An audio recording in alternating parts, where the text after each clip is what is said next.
Alright, welcome back to Nick Lenz's comic, or the classic lesson known classic. This is episode number 32, 70, 73, and Doubleshot 3167.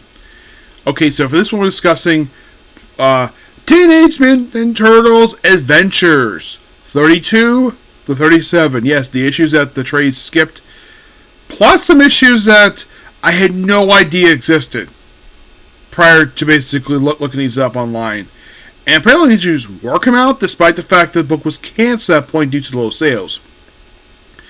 Plus, I'm going to be discussing the main issues for Mutanimals, the Volume 2, which is basically the first 5 issues along with issues 8 and 9. So, 32-37, what was so culturally sensitive about these issues? Well, a lot of these issues have the Turtles going to the Middle East in these issues. We also have a guy who clearly is a racist of a Chinese stereotype of a character who basically is painted yellow. And also, Shredder returns these issues disguised as an Arab, despite the fact he's Japanese. Yes. The writing-wise is fine. I don't mind the writing here. The writing here is perfectly fine. It's the artwork that's the issue.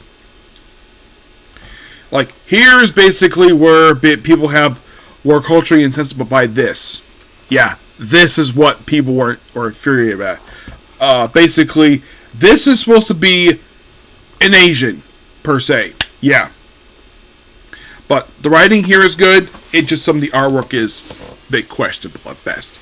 And I'm going to give those issues a 8 out of 10. I would give it a 9, but because of controversial, I want to be basically offended by it. People offended me by it. So, then there's I kid you not, a 5-parter that I did not know existed because I thought the book ended through 72. And then I discovered, look at apparently IDW. Now there was a storyline that we published this book under Archie called The Forever War.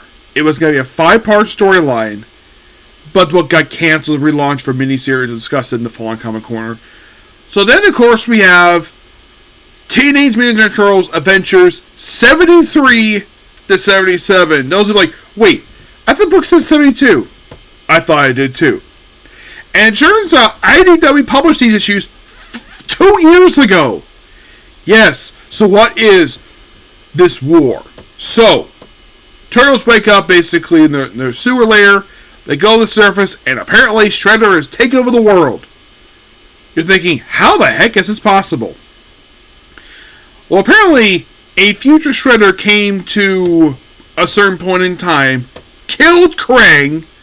By the way, no Bebop and Rocksteady, and he has pretty much in the way taken over the world with a Technodrome with no Krang around for some reason. And the Full Soldier got more serious here, and it becomes basically like it basically becomes like a what-if scenario, like what if Shredder took over the world? It actually succeeded. Yeah, and it will stay as quo for a few issues, and then the Turtles went back in time and prevented Shredder from doing that and Shredder up in jail. And that's the series. Yeah, and by the way, 75 was not double-sized. I would have thought it would have been because it's a 75th issue of the series, but no, it's a regular-sized issue. That's the only thing I don't like about it. But very good storyline. I loved it. And with that particularly, I'm done with the first volume for Teenage Mutant Turtles Adventures.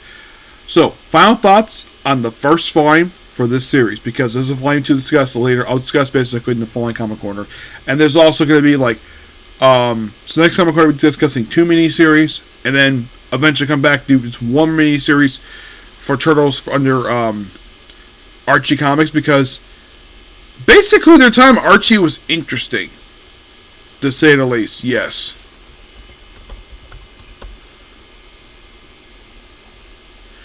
Where it's like, okay, so you have this 72, well, actually 77 issue comic.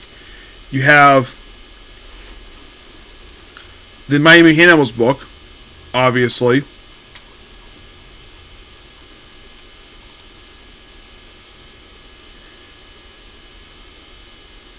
There's also the April O'Neil book, we'll discuss it next time. And there's a one-shot depicting Archie meeting the Turtles. And that's it. Yeah, that's it. Don't know why in the world that the trades themselves never, like, here's the weird thing about the final issues. Okay, so it looks like 8 and 9 have covered already, so I don't have to cover 8 and 9. So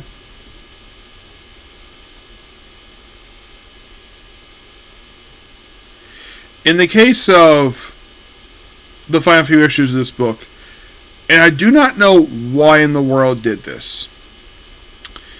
Like, I did publish these issues somehow, and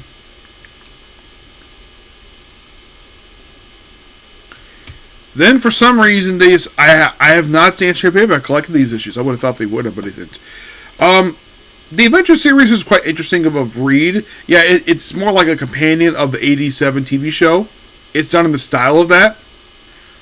But then pretty much basically it's becomes similar to the main line of Turtles.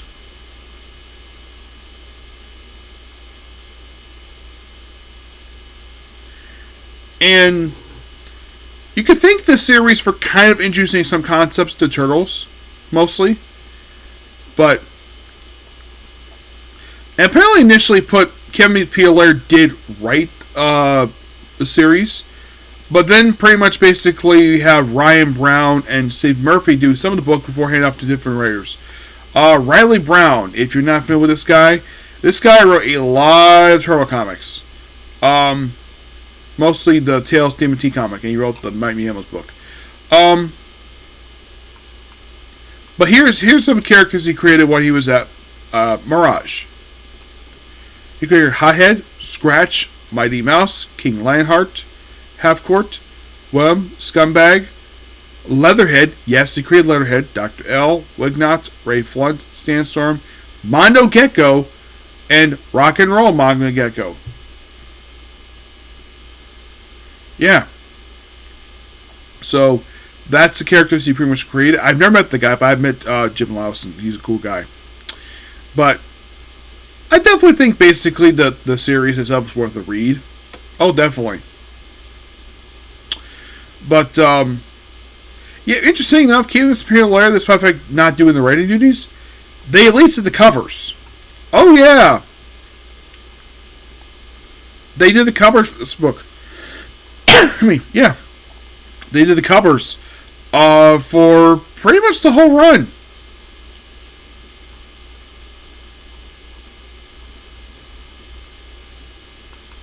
Yeah.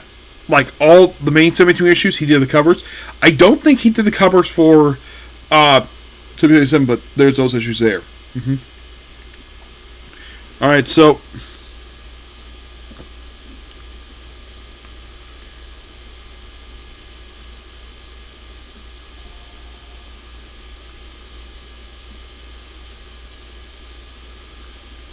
Okay, next up we have is... Well... The Mighty Mutanimals, the main ongoing, where, because apparently discussed issues 8 and 9 already, in Volume 14, let's discuss basically the remaining issues that I have not discussed yet. Excuse me. That being the first 5 issues of the series. Oh yeah, definitely. So, mostly put the Mutanimals, which were issues in the main book. They basically got their own spin-off, and it was written by Dean Caron. Or pretty much you have Mondo Gecko, and mostly put it just for a lot of the book. It just the Mighty Mutanimals just playing with sea animals and having fun on the island. That's kind of the gist of the book. Though it does occasionally cross over with the main book itself, but there's not really a lot to say about the Mighty Mutanimals book. It's a good book, definitely. Do I kind of wish that IDW would have finished collecting this series? Yes, definitely.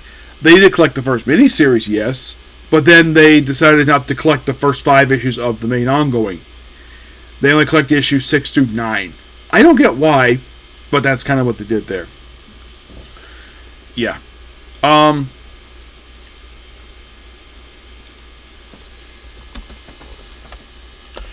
But this book was canceled. This book was canceled due to definitely low sales. Yep. It's a good book, Mutanimals. I just kind of wish IDW would do like a separate trade where they just collect all 9 issues plus, I think, like a couple issues of Teen Ninja Turtles series. They could probably collect the first miniseries and maybe issue 19, which pretty much is their debut appearance. Yeah, we do one trade, but what IDW do it? Maybe not per se. Yep, but not really much to say about these 2 books. Avengers I really enjoyed. Maybe it was okay. Yeah, it's okay. It's a lot of fun, but nothing really noteworthy about this one. Okay, so that's pretty much the particular video. Please be sure to like, comment, subscribe, notifications. I'm going to do one more comment corner, and then I gotta go. Okay? Thanks, you. Bye.